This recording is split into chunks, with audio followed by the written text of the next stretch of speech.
Dios Padre, dador de vida, abundante en gracia, por la obra y los méritos de Cristo, nuestro Señor y Salvador suficiente, y tu Espíritu Santo, morador, aquel que nos guía a toda verdad, a toda justicia.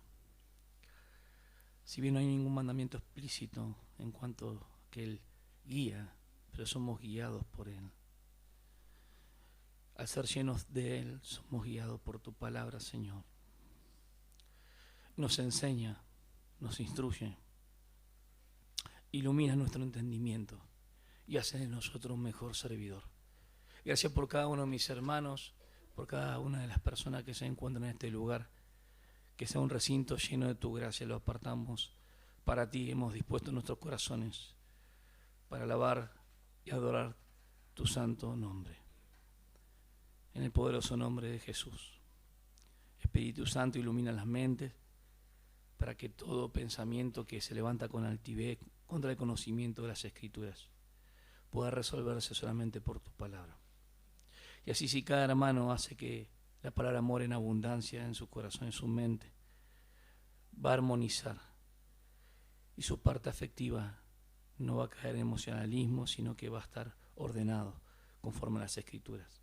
Tú eres el único que puede dar el equilibrio en ambos excesos, el libertinaje y el legalismo.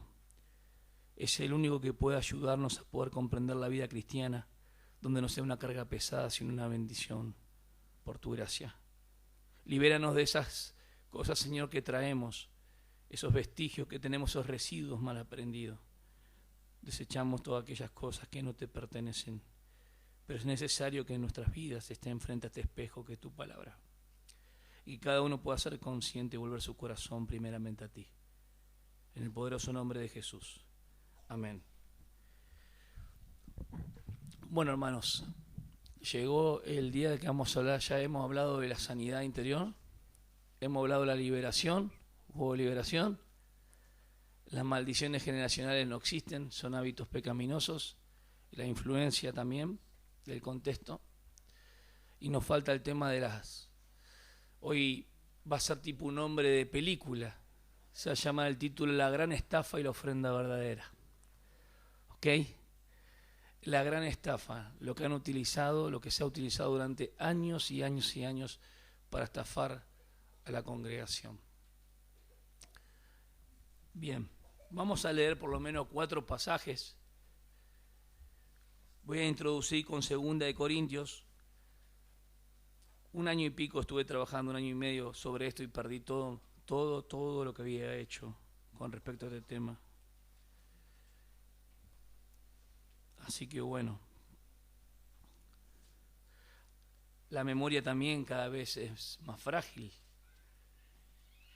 Pero bueno, el Señor en su misericordia nos ayuda a recordar los pasajes de lo que hemos leído. El Espíritu Santo nos va a recordar algo que no leíste, así que Él nos va a ayudar. Amén. Y ustedes van a prestar atención también siguiendo la lectura. Entonces, ¿por qué la gran estafa? Yo voy a contar algo de lo que me pasó a mí en lo personal, y lo anoté para no desfasarme. En lo personal yo no creo en el diezmo para la iglesia, y la gente, los hermanos lo saben. Cada uno en forma particular cuando me preguntó por qué esto y por qué aquello. El diezmo es bíblico, David. Yo nunca dije que el diezmo no sea bíblico, sino que no aplica a la iglesia. ¿Ok? Obviamente que está en la Biblia, pero no aplica a la iglesia. Entendiendo que en las Escrituras vemos que está las criaturas, está Israel y está la iglesia de Dios. 3 civilizaciones, 3 grupos étnicos. 1 Corintios 10:32 dice: no se hay tropiezos a judíos, gentiles y a la iglesia de Dios.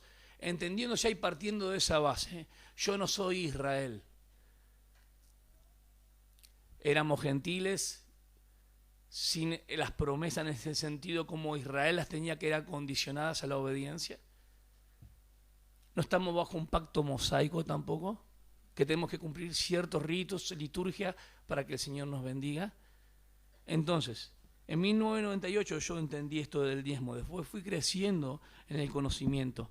Ahora vamos a enseñar lo que dice la Biblia acerca de esto. Y tengo razones 100% bíblicas para demostrar que hay ignorancia en el pueblo de Dios, los que saben acerca del diezmo porque lo heredaron de sus padres, entonces siguen diezmando de chiquitos, en las iglesias se enseña, entonces el papá le enseña, uno ve cómo anda el papá diezma y los demás lo hacen. Otros porque viven del diezmo, le constituye un negocio, un gran imperio, que es lo que estamos viendo hoy, ¿sí? Y la corrupción que hay moral detrás de cada una de estas cosas. Cuando vemos 2 Corintios capítulo 8, voy a leer del versículo tal vez 9 al 12, y quiero que me sigan en la lectura. Capítulo 8 a los Corintios, de segunda carta, el capítulo 8 y el 9 habla del dar, habla de la ofrenda. Solamente lo voy a leer y al final voy a retomar. ¿Está bien? Porque yo quiero hablar de aquello que no aplica a la iglesia y mostrar lo que sí debemos hacer. ¿Amén? Bien. 2 Corintios capítulo 8, versículo 9, dice de esta manera: porque conocéis la gracia de nuestro Señor Jesucristo, que siendo rico, sin embargo por amor a vosotros se hizo pobre, para que vosotros por medio de su pobreza llegarais a ser ricos. Y doy mi opinión en este asunto, porque esto os conviene a vosotros, que fuisteis los primeros en comenzar hace un año. No solo en hacer esto, escuchen bien, sino también a desear hacerlo. No solo el deseo de querer, sino el hacer. Presten atención ahí. Ahora pues, acabad también de hacerlo, para que como hubo la buena voluntad para desearlo, así también la haya para llevarlo a cabo según lo que tengáis. Porque si hay buena voluntad, se acepta según lo que se tiene, no según lo que no se tiene. Hasta ahí sería el 12, y ahora vamos a seguir un poco más para tener ya la lectura entera. Vamos a seguir con Corintios. Esto no es para holgura de otros y para aflicción vuestra, sino para que haya igualdad. En el momento actual vuestra abundancia suple la necesidad de ellos, para que también la abundancia de ellos supla vuestra necesidad, de modo que haya igualdad. Otra palabra que apareció ahí. Como está escrito, el que recogió mucho no tuvo demasiado, y el que recogió poco no tuvo escasez.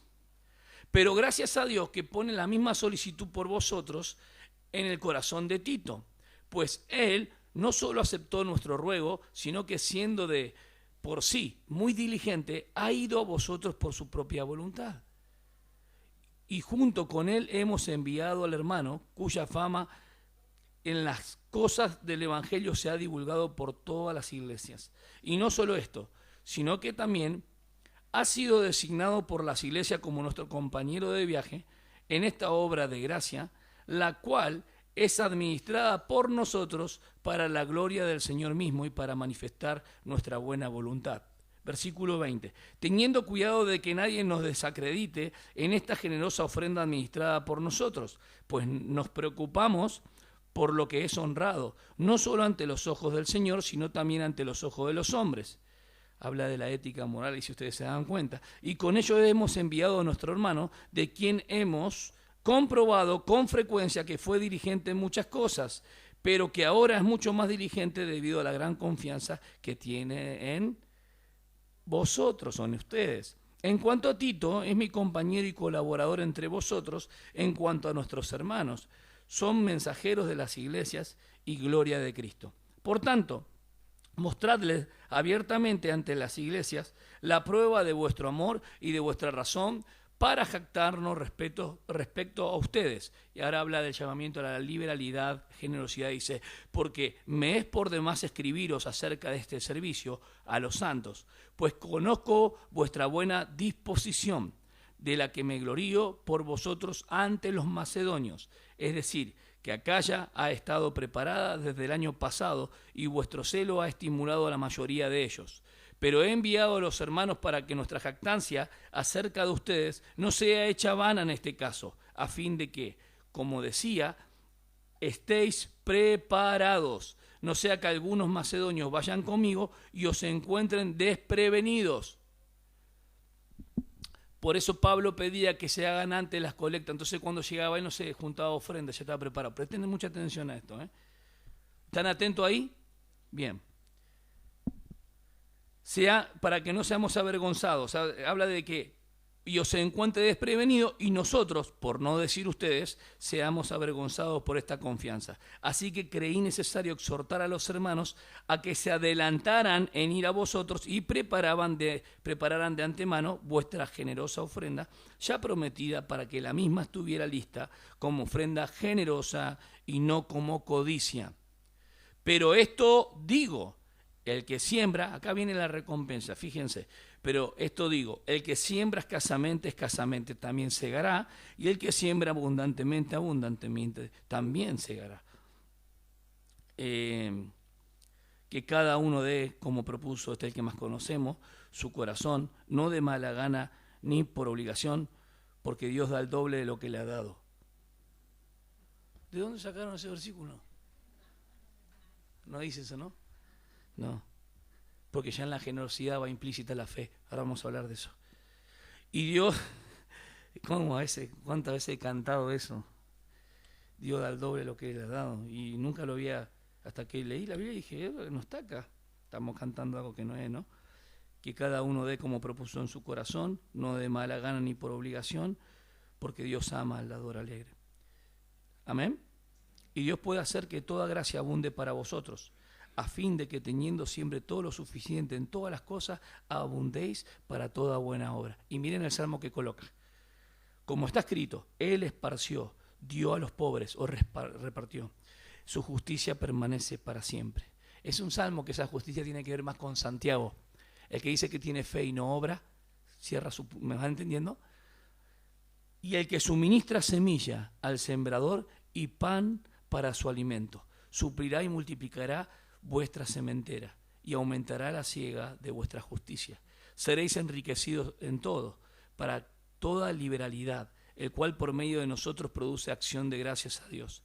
Porque la administración de este servicio no solo suple con plenitud lo que falta a los santos, sino que también sobreabunda a través de muchas acciones de gracias a Dios. Por la prueba dada por esta administración, este servicio, glorificarán a Dios por vuestra obediencia a vuestra confesión o profesión del Evangelio de Cristo y por la liberalidad de vuestra contribución para ellos y para todos. Mientras que también ellos, mediante la oración a vuestro favor, demuestran su anhelo por vosotros debido a la sobreabundante gracia de Dios en vosotros. Gracias a Dios por su don inefable. No podemos separar jamás capítulo 8 y capítulo 9 del dar. Vamos al capítulo 8, versículo 1, los primeros versículos, para que se entiendan, o se entienda la generosidad. Ahora, hermanos, os damos a conocer la gracia de Dios que ha sido dada en las iglesias de Macedonia. Estamos hablando lo que es Grecia. Pues en medio de una gran siembra, ustedes dieron de lo que les sobraba. Así dice. No. Una gran prueba de aflicción, abundó su gozo y su profunda pobreza sobreabundó la riqueza de su liberalidad. Por eso toma el ejemplo de Jesucristo después. Porque yo testifico que según sus posibilidades, y él se va a asombrar más adelante si lo siguen leyendo, y aún más allá de sus posibilidades dieron de su propia voluntad, suplicándonos, escuchen, por favor, déjanos dar, suplicándonos con mucho ruego el privilegio de participar en el sostenimiento de los santos.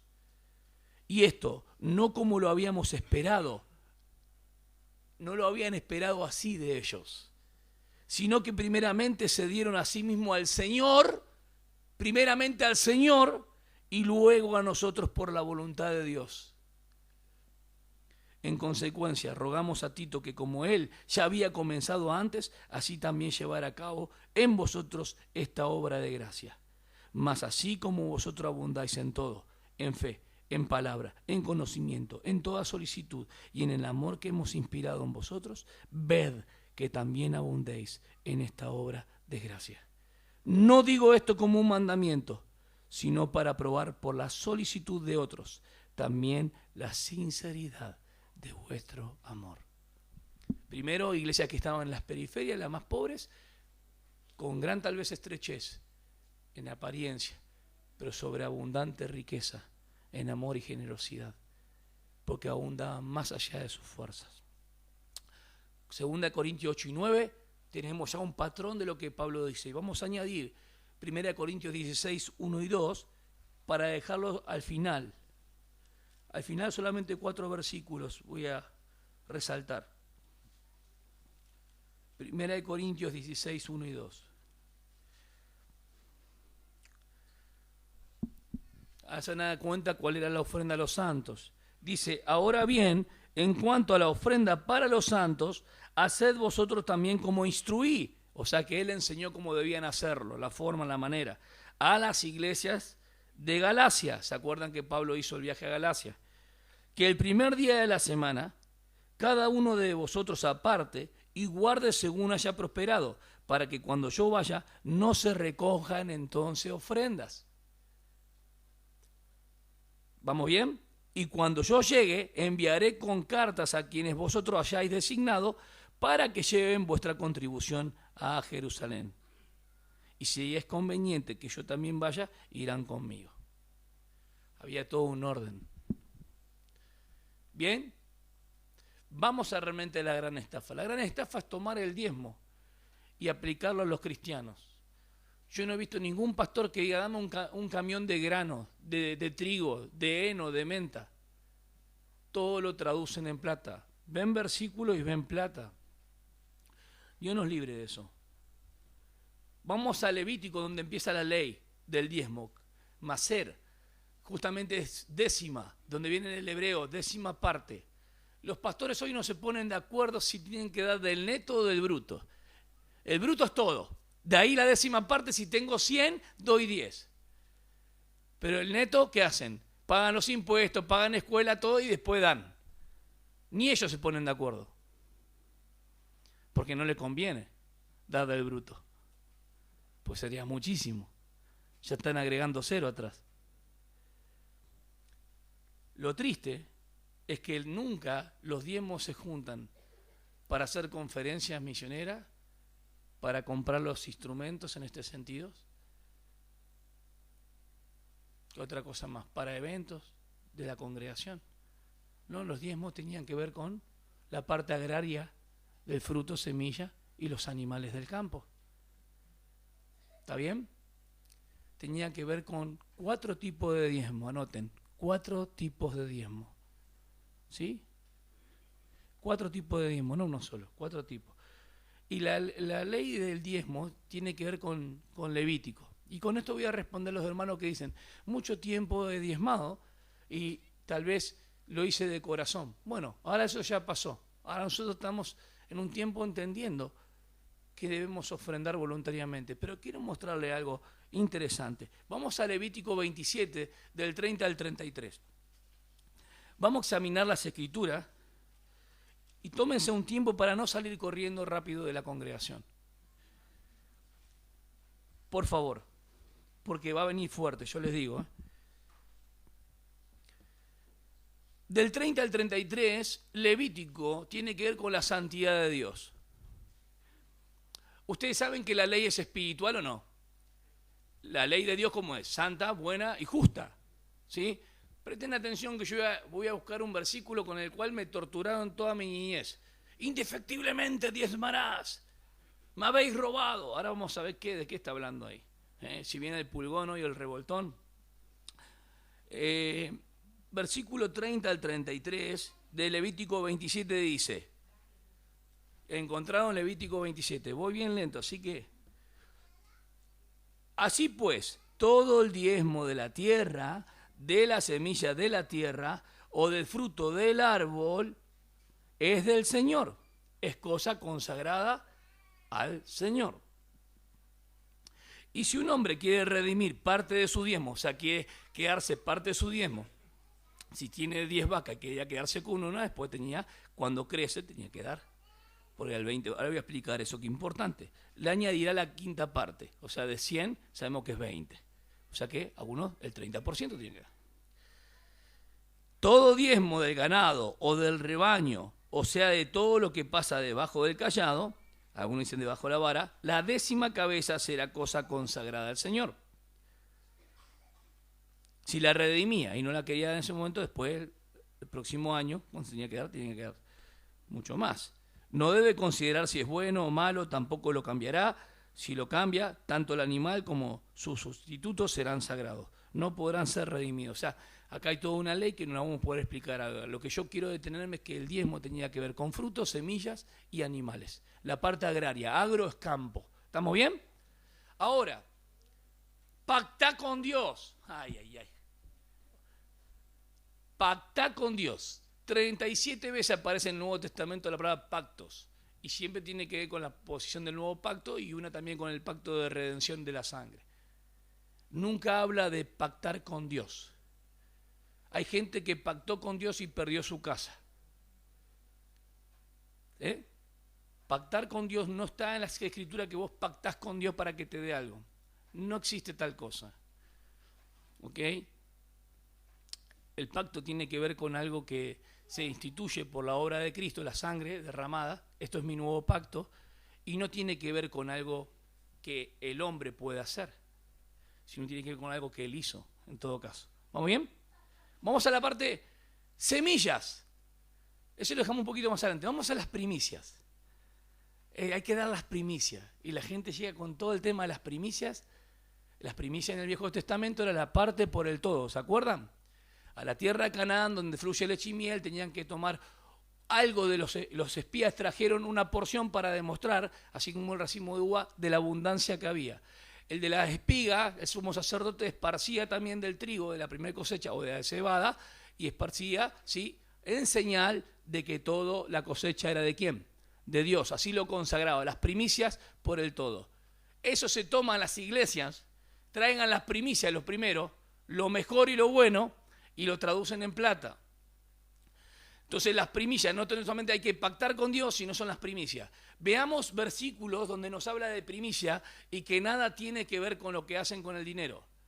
Podemos ir a Santiago 1.18, somos las primicias de su criatura. Santiago 1.18. Podemos seguir a 1 Corintios 15, se los digo porque si no vamos a tardar mucho. Del 20 al 23. Van a resucitar en este orden. Cristo, las primicias. Tenemos Apocalipsis. Y hubo gente, hombres vírgenes, de toda, por ejemplo, de los judíos, dice, reservados para mí, primicias. Vamos a la siembra del cuerpo de la resurrección.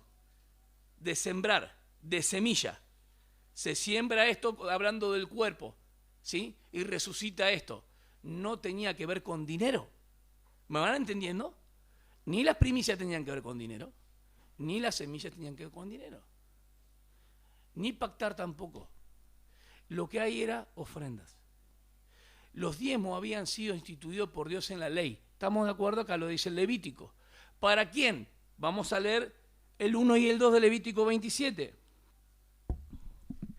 El Señor habló a Moisés diciendo, habla a la iglesia y diles, cuando un hombre haga un voto, habla a los hijos de Israel y diles, cuando un hombre haga un voto difícil de cumplir, él será evaluado según su evaluación de personas pertenecientes al Señor, y empieza a hablar.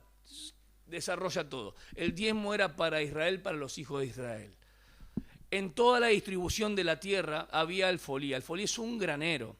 En un momento en el templo de Salomón tuvieron que hacer cámaras para que la gente pueda poner trigo, la semilla, obviamente, el fruto, obviamente, la semilla y los animales también. O sea que el alfolí no era algo que se pasaba. Vemos que era un granero grande, como un silo también de arroz también, lo que hacen los dibujos. Sin embargo, los que tenían que dar eran, ¿quiénes?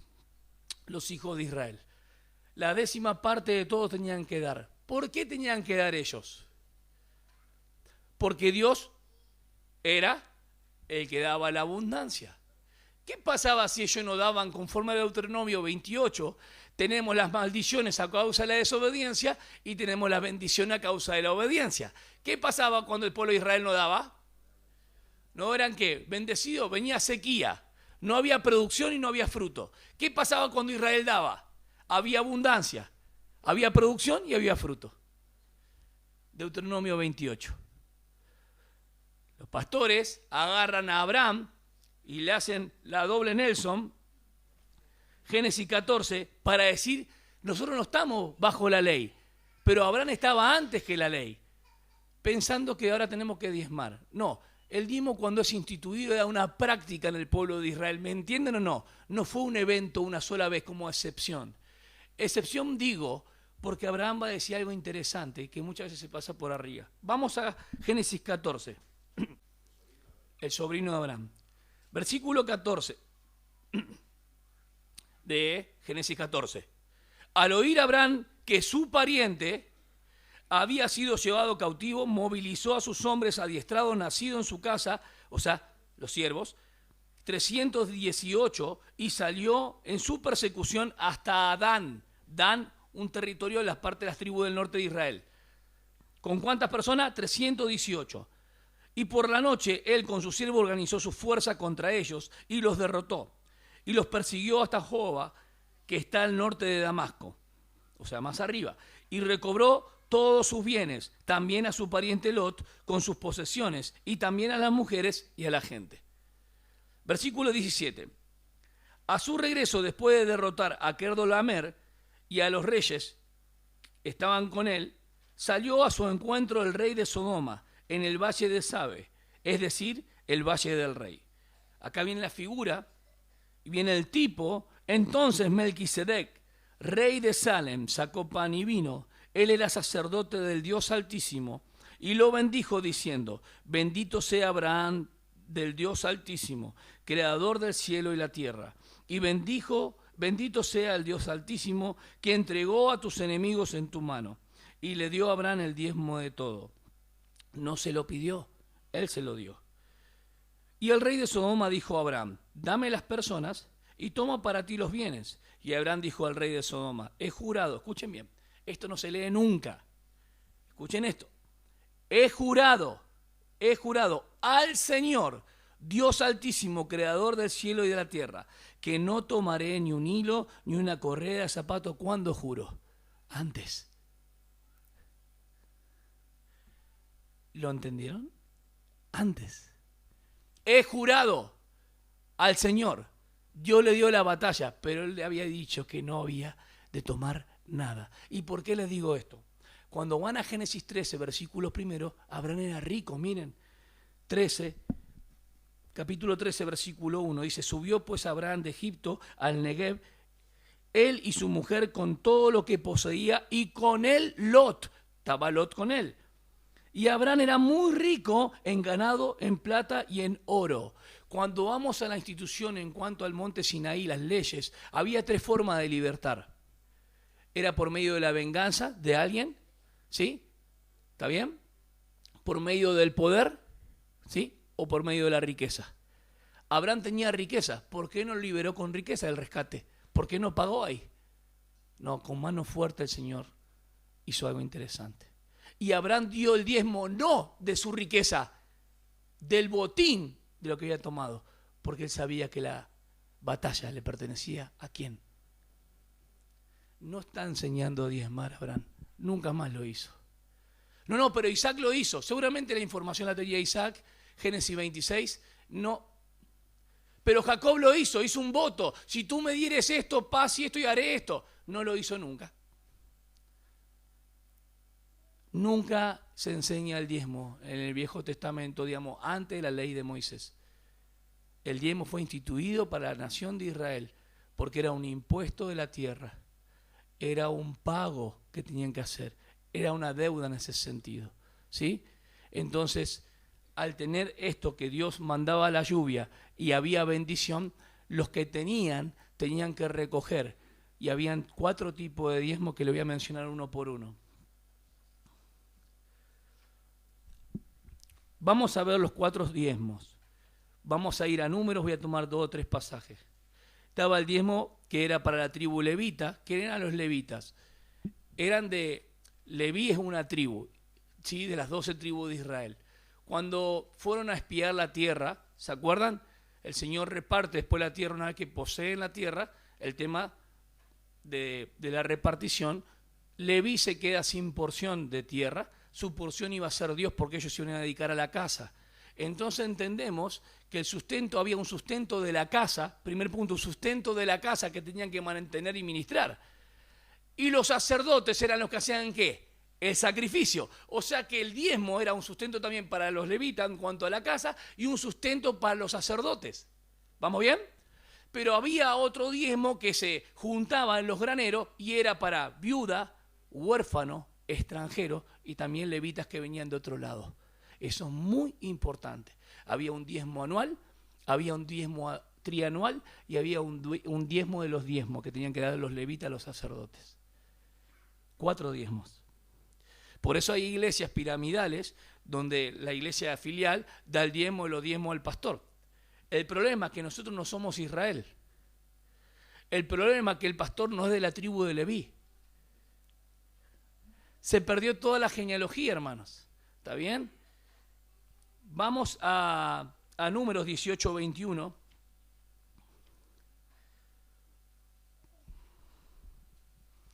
Y le voy a decir a alguno que no nota acá, del diccionario Strong, para que ustedes vean. Algunas palabras interesantes. 18:21, ¿lo tienen? Dice: y he aquí que yo he dado a los hijos de Leví todos los diezmos en Israel por heredad, a cambio de su ministerio en el cual sirven. O sea, su porción iba a ser todo lo que los demás den. Bien, que era diezmo. También había ofrendas, ¿eh?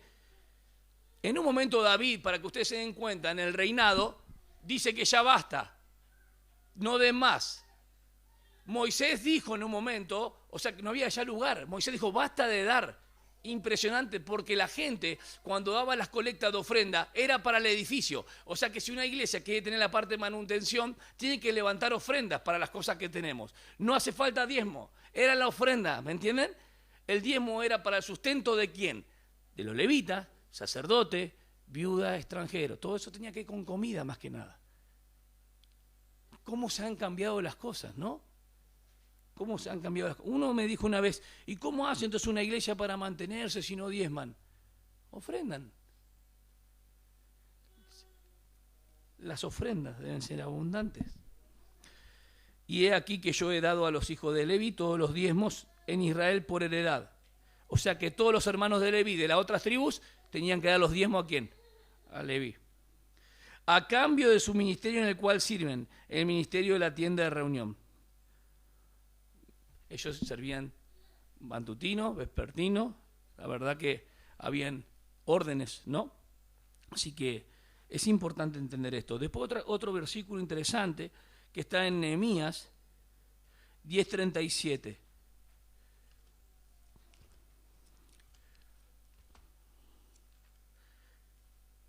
Nehemías 10:37 dice, también traeremos las primicias de nuestra harina y nuestras ofrendas del fruto de todo árbol, del mosto y del aceite para los sacerdotes a las cámaras de la casa de nuestro Dios. O sea que ya habían hecho cámaras para que alberguen mucho más, ¿sí? Como depósitos, ¿ok? O sea que el alfolí no es una cajita donde se lo ponemos, sino, o se le increpa, hermano, che, poné, sino que realmente la gente venía y daba, ¿qué? Grano, lo que era el fruto, y lo que daba un ganado. Imagínense que para poner el ganado necesitas un lugar importante, ¿no? Bien. Ahora dice esto. El versículo 37 dice que las cámaras de la casa de nuestro Dios y el diezmo de nuestro suelo a los levitas. Había algo que tenían que dar para la casa y había algo que tenían que dar ¿para quién? Para los levitas. Ese es el diezmo que era para la tribu de Leví. Después está el diezmo anual. Y este diezmo era para el diezmador. O sea que él hacía una gran comilona. Ellos participaban de eso. No es que se quedaban afuera. ¿Está bien? Y eso está en Deuteronomio 14. Deuteronomio 14. El primero para los levitas. Si no me equivoco, yo puse mal. El 14, 22 al 24 vamos a leer nomás. ¿Sí? Dice el 22, diezmarás fielmente todo el producto de la sementera, o sea, semilla, lo que rinde tu campo cada año, o sea que era un diezmo anual, y comerás en la presencia del Señor tu Dios en el lugar que Él te establezca. O sea que ese era un diezmo que comía el diezmador. ¿Vamos bien? No era el diezmo para el pastor, y que el pastor coma lo de... No tiene nada que ver, era un diezmo anual. Bien, después había un diezmo trianual, que este diezmo era para el huérfano, la viuda y el extranjero, que lo dije, que ustedes ponen un poquito más abajo en el 28 y 29 de Deuteronomio 14. Al fin de cada tercer año sacarás todo el diezmo de tus productos de aquel año y lo depositarás en tus ciudades. Y vendrá el levita, o sea que el levita también participaba de ese, que no tiene parte ni herencia contigo de otro lugar, extranjero. Y el forastero, el huérfano y la viuda que habitan en tus ciudades, y comerán y se saciarán para que el Señor tu Dios te bendiga en toda obra que tu mano haga. O sea que los diezmos eran para participar todos ellos. No tenía que ver con que alguien agarraba y recibía los diezmos y los demás quedaban sin nada. ¿Ustedes se están dando cuenta de lo que estoy diciendo? Había un diezmo para los levitas, que era para ellos, el sostén de ellos mismos, el sustento. Había un diezmo que era anual, del cual participaban en el lugar donde Dios decía que tenían que comer, y había un diezmo trianual, que era para el sustento de las viudas, huérfanos y extranjeros. ¿Por qué? Porque la ley es espiritual. Síganme en esto. El apóstol Pablo dice que la ley es espiritual. Es santa. ¿Vamos bien? Vamos a santo. Santo es algo apartado para Dios. Entonces las personas, cuando no podían ser parte de la casa de los levitas, ¿qué hacían? Participaban ¿con qué? Con sus diezmos. Honrando a Dios, consagrando a Dios. ¿Lo estás entendiendo? Era bueno, porque ellos no podían diezmar en el sentido con un corazón duro, porque tenían que creer en Dios y no pensar que diezmaban porque Dios les daba. Y me habla de fidelidad. Y es justo porque Dios dio una porción para que entreguen y con el otro ellos vivan y participan. La ley es espiritual, santa, justa y buena. El dar, el principio de la Biblia está. ¿Vamos bien? Seguimos más adelante y nos encontramos con Malaquías. Vamos a Malaquías. Yo sé que a muchos le gusta más Zacarías que Pondrías, pero hablando, estuve bien ahí. Qué terrible, Aflojen un poco, hermano. Dice que cuando había un hombre que se bautizó y los hermanos diáconos estaban ahí zambulléndolo, ¿no? Y el hombre estaba abajo ahí. Y dice que la billetera estaba afuera, que no bautizó la billetera. Pero en realidad no es eso así. Nosotros cuando nos entregamos a Dios, nos entregamos todo. ¿Es todo de Él o no? Es todo de Él. No es un tema de no dar. Entendemos eso. Y bueno, el diezmo de los diezmos está en número 18-21, o sea que son 4. El diezmo de los levitas, el diezmo anual, el diezmo trianual y el diezmo de los diezmos. Es el que más le gusta a los pastores, generalmente el diezmo de los diezmos, porque ahí se junta más, ¿no? Bien. No vamos a negar que a través de los diezmos hicieron las grandes catedrales, las grandes iglesias. Y voy a decir algo más. ¿Por qué las iglesias evangélicas se tienen que valer de las ofrendas? Porque no tienen el apoyo gubernamental como la iglesia católica. ¿Cuáles serían las indulgencias hoy de los pastores? Los diezmos. Cuando vos escuchas una monedita ahí, sale un pariente del purgatorio. Cuando vos das tu diezmo, el Señor te bendice.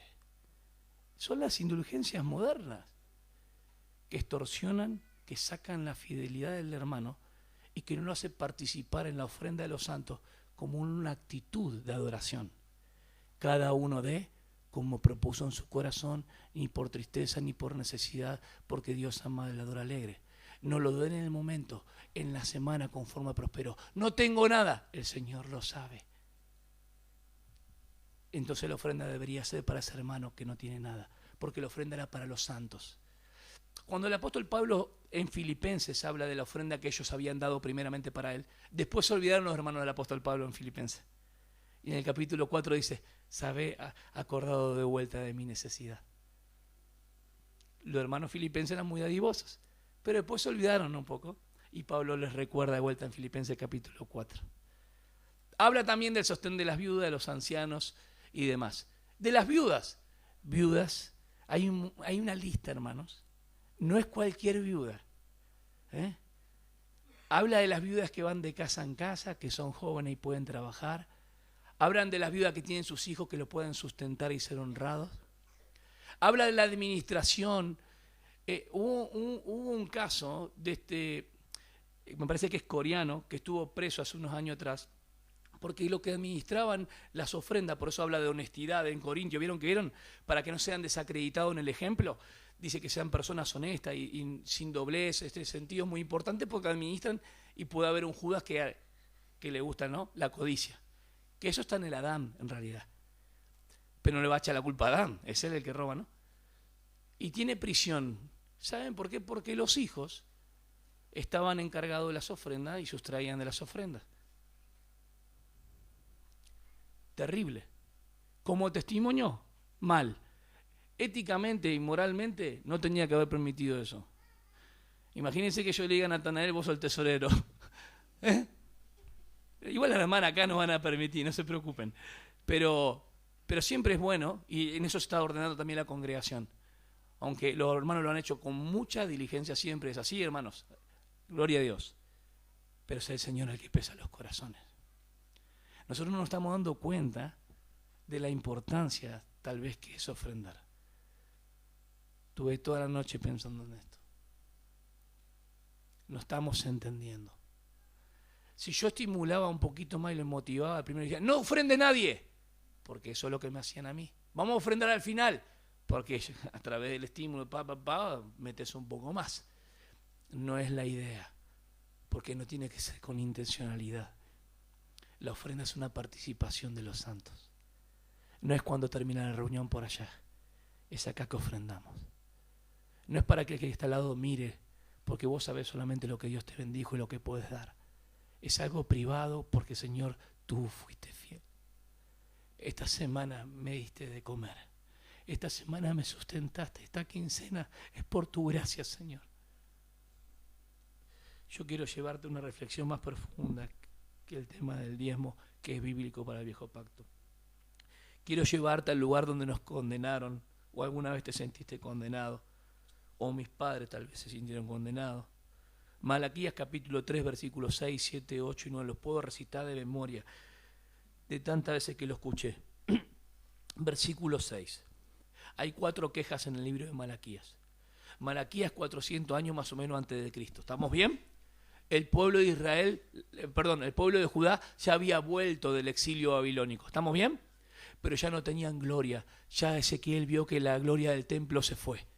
Entonces ellos dejaron de hacer un montón de cosas. ¿Y una cuál era? Los diezmos.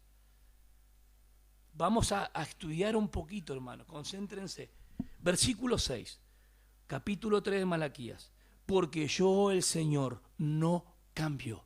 No es un asunto de diezmo, es de inmutabilidad. Vamos de vuelta. Anoten esto en su cabeza.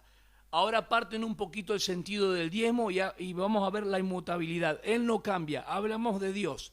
Hablo de Dios. Hablo de fidelidad de Dios. Que es lo que promete, cumple. ¿Me están entendiendo dónde voy?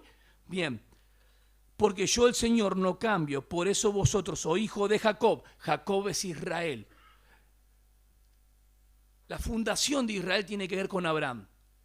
Pero donde está la parte física de descendencia tiene que ver con Jacob. Y dice, oh hijos de Jacob, no habéis sido consumidos porque Dios es misericordioso. Desde los días de vuestros padres os habéis apartado de mis estatutos y no los habéis guardado. Hay una queja, hay una acusación. Volveos a mí y yo volveré a vosotros. Antes de la obediencia y de que den diezmo, deben volver sus corazones. Antes, vos y yo, hermano, de poder dar, debemos volver nuestro corazón al Señor y a la palabra y entender lo que dispuso y propuso en su corazón, lo que apartaste para el Señor y dar. El mismo principio. Antes de la obediencia, nuestra relación personal es lo primero con Dios. ¿Me siguen? Volveos a mí y yo volveré a vosotros, dice el Señor de los ejércitos.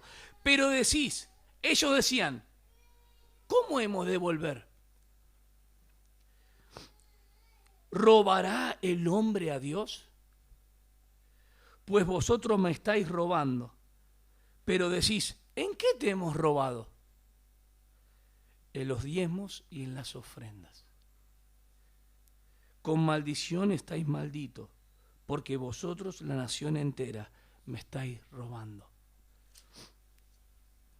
Después vamos a ver la prueba del versículo 10. La palabra está en voz pasiva. Habéis hecho mi nombre maldito. ¿Por qué? Porque en el alfolí, donde tenía que estar el grano, el fruto y todo el ganado, venía la viuda, el extranjero, el levita, el huérfano, y no hallaba nada de provista. Entonces maldecían el nombre de Dios porque no tenían nada para el sustento. Los que tenían que dar, los terratenientes, los que tenían que diezmar, no diezmaron. Entonces ellos, como después del descuido, dijo, no hay gloria, no hay presencia de Dios, o sea, siempre los avivamientos se dieron en torno a la palabra y la gente empezó a ofrendar. En el tiempo de Ezequías y empezó a ofrendar. En el tiempo de Josías hubo un avivamiento y la gente empezó a ofrendar voluntariamente. En el tiempo de Esdras pone la ley al pueblo y Nehemías y la gente empezó a ofrendar. Pero ellos habían robado a Dios. ¿En qué? En todo lo que Dios le proveyó. Habían descuidado dentro del pacto condicional. ¿Qué? Todo lo primero de fruto, de grano y del ganado es de Él. Y ellos estaban en realidad estorbando la bendición que Dios tiene para ellos. Si ellos daban, ¿qué hacía Dios? Bendecía con lluvia. Si no daban, estaban bajo maldición. ¿Entienden la maldición que estoy hablando? ¿Qué tiene que ver esto? Con que dice, si vos no das el 10%, está bajo condenación. Diezmará indefectiblemente. Tú le robaste a Dios, hermano, con taquicardia, todo, ¿no? Tú le robaste a Dios, vos le robaste a Dios, el que no ha diezmado, y empiezan a... Hay iglesias que yo he visto que ponen todo un cartelito afuera, computalizado quién es el que diezma. Imagínense eso. El que no diezma no, ni pasa por ahí. Y los cartelitos están todos ahí, entonces cuando uno entra al templo ya sabe quién está diezmando y quién no. Qué terrible es eso, qué terrible es eso. Dios va a pedir cuenta. Ni estoy hablando de salvación, estoy hablando de integridad, de chantaje. Qué terrible. Sin embargo, dice que vendrá el pulgón, el saltón y el revoltón si no dan nada, porque cuando esté lo primero del sembrado, le va a liquidar. ¿Quiénes? Los insectos. Acá está el tema de que están robando a Dios. Si no diezmas, Dios no te bendice. Y está la teología de la ventanita. La teología de la ventanita no es la del grupo Sombra. La teología de la ventanita tiene que ver con el que el devorador es el diablo. Vendrá el devorador, ¿quién es? El diablo. El devorador son los insectos que te morfan toda la cosecha. Te la liquidan. Porque Dios mismo manda eso. ¿Vamos bien? Hermanos, a nosotros no nos llega, no nos comen ninguna langosta a nosotros. Nosotros tenemos un yacaré. Pero esos insectos para nosotros no van. No van para nosotros. Tiene que ver con Israel. Salvo que un hermano esté sembrando para poder dar lo demás, pero tiene que ver con Israel específicamente. Y si ustedes quieren ver un versículo que les pueda llamar mucho la atención, es el versículo del capítulo 4, versículo 4. Acordaos de la ley de mi siervo Moisés, de los estatutos y de las ordenanzas que yo ordené en Horeb para todo Israel. Es para Israel. Bien.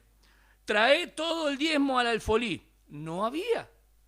Para que haya alimento en mi casa. Las dos veces que aparece usurpar, despojar violentamente, aparece una en proverbio y una acá. Es despojar con violencia algo que le pertenece a Dios. Me habéis robado con violencia algo que me pertenece. Interesante, ¿no? Porque hurtar es sin violencia. Te puedo sacar algo sin... Pero estás robando algo que es de Dios. Dios es el que te bendice. Dios es el que te multiplica. Dios es el que da abundancia y vos le robaste a Dios. ¿En qué te hemos robado? En que no pusieron nada, la gente viene y se muere.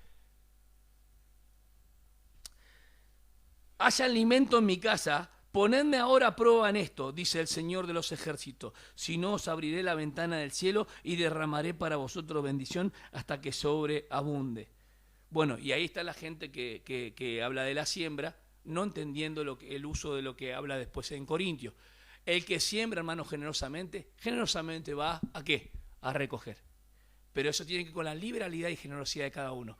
Y el que escasamente, conforme Dios le bendijo, dice, a mí me pasó una situación no hace mucho, no era mucha plata que tenía que dar, pero después volví de la moto, porque no era lo que yo había dispuesto en mi corazón, lo que dispuse en mi corazón para darle a la ofrenda.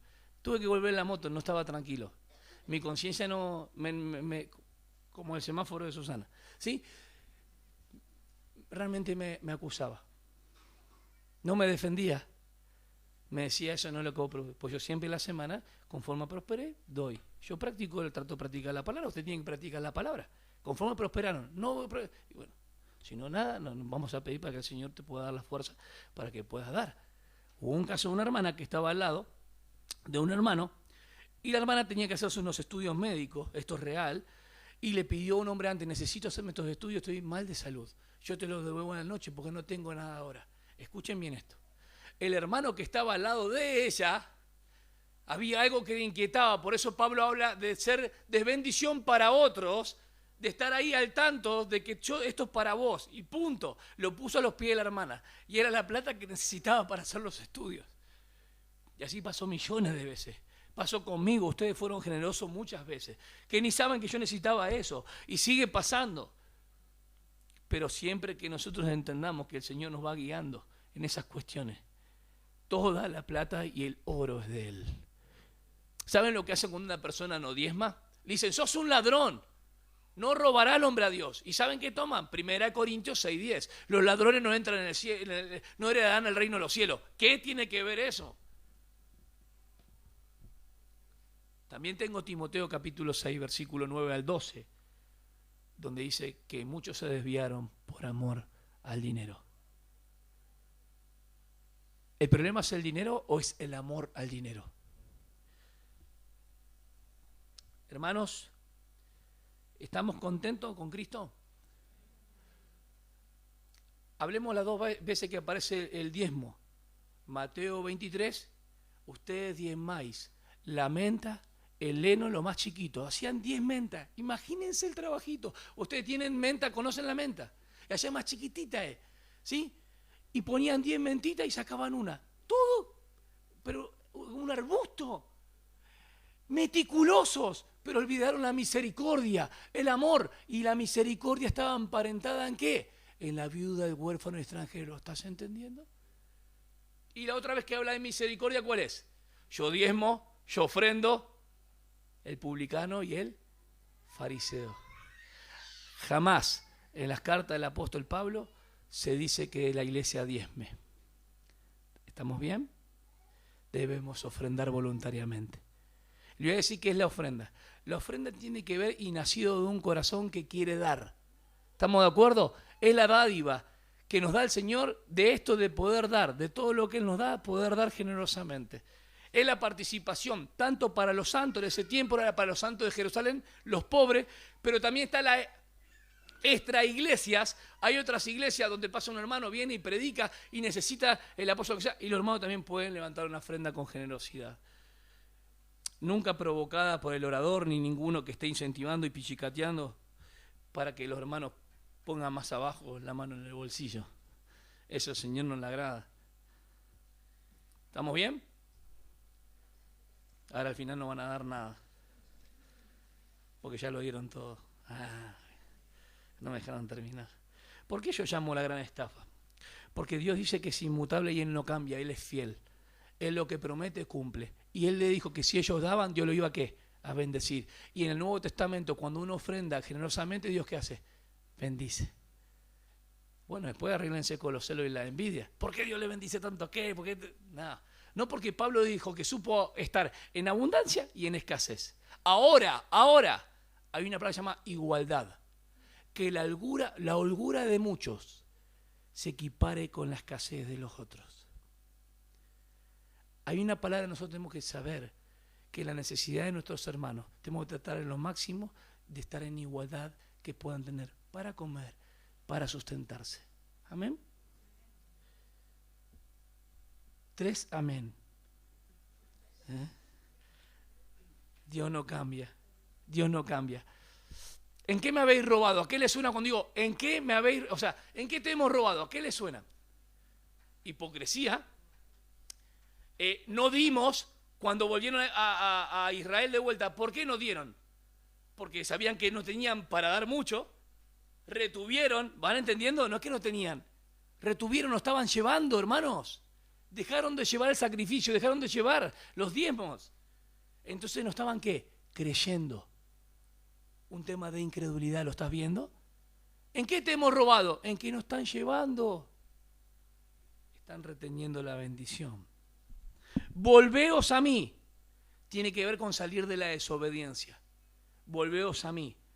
Y yo expliqué que nos volvemos al Señor en la mente, corazón y voluntad. Nos volvemos enteramente al Señor. Y hay un asunto práctico que tiene que ver con el resultado. Y traed los diezmos al alfolí y yo os bendeciré. Eso es el Antiguo Testamento. En el Nuevo Testamento están las ofrendas. Fíjense, el que dé cada uno como propuso en la semana. Aparte, el primer día nos congregamos en la iglesia local y ahora ustedes ofrendan conforme ha prosperado, conforme tenés en tu corazón. Vos decidiste apartar eso al Señor, no lo corras un poco más para allá. No es el neto de bruto. Da lo que vos, orá por esta ofrenda porque es algo espiritual. ¿Amén? Bien, prestemos atención a esto de que la ofrenda es algo espiritual. Se me cruzó algo interesante ahí que iba a decir con respecto a la ofrenda. ¿En qué hemos pecado? Dijeron ellos. Insensibilidad. Lo peor que hay en nuestras vidas cuando pecamos y no sabemos en qué hemos pecado. Porque si somos insensibles seguimos pecando. Ahora con esto no hay ninguna condenación en el sentido de los hermanos, pero el ofrendar es algo de una participación de los santos. Ellos tenían que sí o sí diezmar y ofrendar, porque el pacto era condicional. ¿Qué pasa con un hermano que no ofrenda? Epa, ¿qué pasó? No pasa nada, dicen ustedes. ¿Ah, no? ¿Qué pasa con un hermano que no ofrenda? No creen que él provee. Está reteniendo. Nos están dando. No. ¿Qué pasa con un hermano que no ofrenda? Lo que tenga. Porque la viuda dio para el templo de lo que no tenía. Se entristece. Ajá. También. Hay insensibilidad, incredulidad. Porque si yo doy esto, es lo que tengo para... Ahora escuchen. ¿El pastor puede pedir la ofrenda a las personas cuando los hermanos no tienen para proveer a su casa? ¿Cómo los hermanos van a ofrendar al pastor cuando ellos no pueden proveer a su casa? Hay gente que ha pactado con Dios, ha dado, estuve viendo algunas cosas, increíble. Dieron hasta su casa. Claro, después que la esposa se armó todo.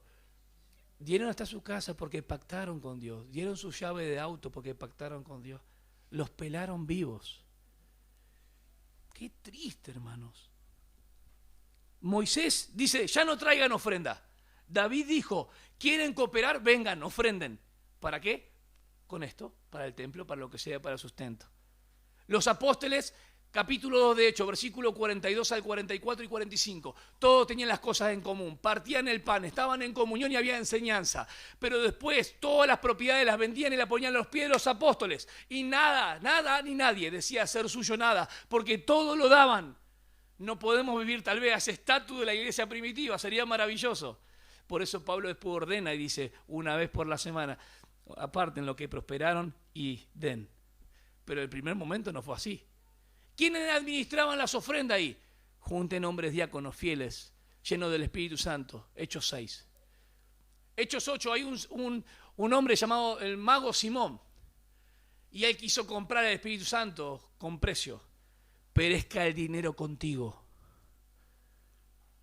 Le estoy diciendo que el dinero hay que ponerlo también a los pies de la cruz. Toda nuestra vida hay que ponerlo a los pies de la cruz. El dinero nuestro le pertenece al Señor. Tal vez no nos hemos enterado y hemos gastado en muchas cosas, pero no hemos ofrendado en lo que el Señor quiere.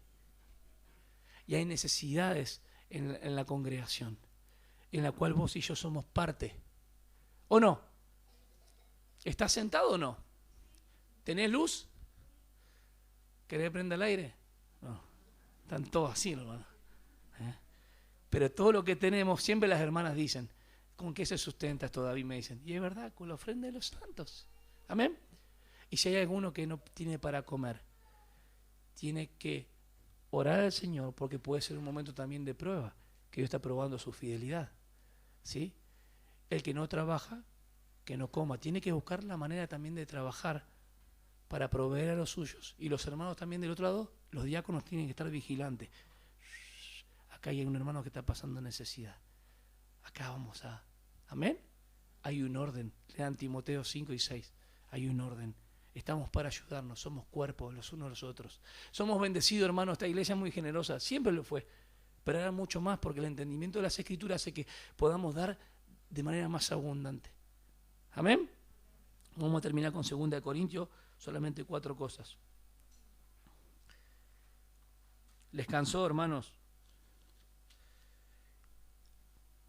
Y al final decía un pastor, ahora vamos a ofrendar. Bien, solamente 4 cosas, o 5. Versículo del 9 al 15. Capítulo 8, del 9 al 15. Primero, hay una gracia de dar. Capítulo 9, versículo 7, para mostrarle la gracia de dar. Dice, que cada uno dé como propuso en su corazón. Escuchen, de dar. Hay una gracia de dar. El favor inmerecido de Dios fue tanto con nosotros que nosotros damos. ¿Está bien? Sin mezquindad. O sea, que cada uno dé como propuso en su corazón. No de mala gana, ni por obligación. O sea, Señor, voy a dar esto. Ay, no, pero es mucho. Y habla entre él solo está hablando, no está hablando ni con su mujer ni nada. Ni le consulta a la esposa. O sea, tienen que orar los matrimonios. Decir, vamos a dar esto, mi amor, vamos a dar esto, mi osito, vamos a dar esto. Bueno, vamos a dar esto para el Señor. No, eso es mucho, eso es mucho. Y ahí se arma. Ahí se arma. Hermanos, eso tiene que estar consensuado en matrimonio. Vamos a dar esto. Esta semana prosperamos. Hemos sido bendecidos. ¿Por qué vamos a ser mezquinos con el Señor? ¿Amén? ¿Quieren pactar con Dios? No. No quieren pactar, ¿eh? Es mejor que oren y digan al Señor, Señor, esto vos me... ¿Sí? Si yo vendo chipa, por ejemplo, le pongo un ejemplo, porque los hermanos a veces se torturan. ¿Qué hago si yo vendí 300 pesos? Y bueno, tenés acá también tus gastos que tenés y demás, ¿no? Y vos querés dar 50 pesos. Lo que estoy diciendo, si vos querés dar 50 pesos y vos sabés que esos 50 pesos, porque el Señor te da abundancia, vos no agarres 40 pesos y dejas 10 en tu casa. Trae los 50 que propusiste en tu corazón. La ofrenda cuando vos querés cambiar tiene que ser para más, no para restar. ¿Está bien? No tienen que ser para obligación. Obligación quiere decir porque pensás que hay algo detrás. ¿Ok? Si vos no das esto, el Señor no te bendice. Las bendiciones son sobre todas espirituales en Cristo. Pero a veces hemos hecho una dicotomía. Las cosas de la iglesia una cosa y las cosas espirituales otra. No, el dinero es parte de nosotros. ¿Amén? Hay que manejar bien el dinero. Si no, pregúntenle a Judas. Ahora, fíjense que la gracia de dar está en el capítulo 9, versículo 7. Ahora vamos al ejemplo de Cristo, que está en el 8:9. Porque conocéis la gracia de nuestro Señor Jesucristo. ¿Cómo? El favor inmerecido me hace dar. ¿Por qué? Porque veo el ejemplo de Cristo. Porque conocéis la gracia de nuestro Señor Jesucristo, que siendo rico, sin embargo, por amor a vosotros se hizo pobre. ¿Cuántos dicen amén? ¿Por qué Él se hizo pobre? Ahí está. Entonces la ofrenda tiene que ser con amor, de gracia. Y tercer punto, no sé si lo llegan a notar, versículos 10 y 11. Hemos hablado de la gracia de dar, el ejemplo de Cristo, el 10 y el 11 del capítulo 8, está ahí. Habla de una promesa, miren. Y doy mi opinión en este asunto, porque esto conviene a vosotros, que fuisteis los primeros en comenzar hace un año. Hace un año ellos empezaron a dar ofrenda, ¿ok? No solamente tenían el deseo de ofrendar y participar, Pablo, queremos participar, sino que lo hicieron, cumplieron, no sé si me explico, cumplieron en el ministerio, o sea que hay un cumplimiento de las promesas. Versículo 12, porque si hay buena voluntad, se acepta según lo que se tiene, no según lo que no se tiene. Tiene que haber, ¿qué? Buena voluntad. Y último punto, versículo 13 al 15. Esto no es para holgura de otros y para aflicción vuestra, sino para que haya igualdad.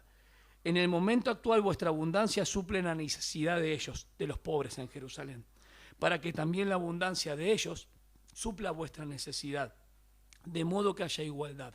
Pedro le dijo algo a Pablo: Dios te llamó a los gentiles, no te olvides de los pobres de Jerusalén. Como está escrito, el que recogió mucho no tuvo demasiado, y el que recogió poco no tuvo escasez, porque había igualdad. La gracia de dar, Cristo como ejemplo, cumplimiento en cuanto a que si quiero hacer algo, hacerlo para el Señor, no estoy bajo la ley, estoy bajo la gracia. Cuarto, tiene que haber buena voluntad.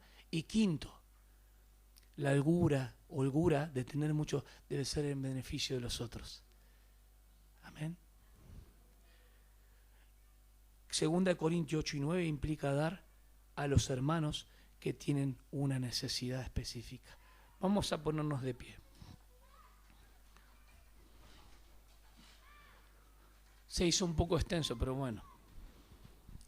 ¿Se pudo comprender? Eso es lo más importante que hay.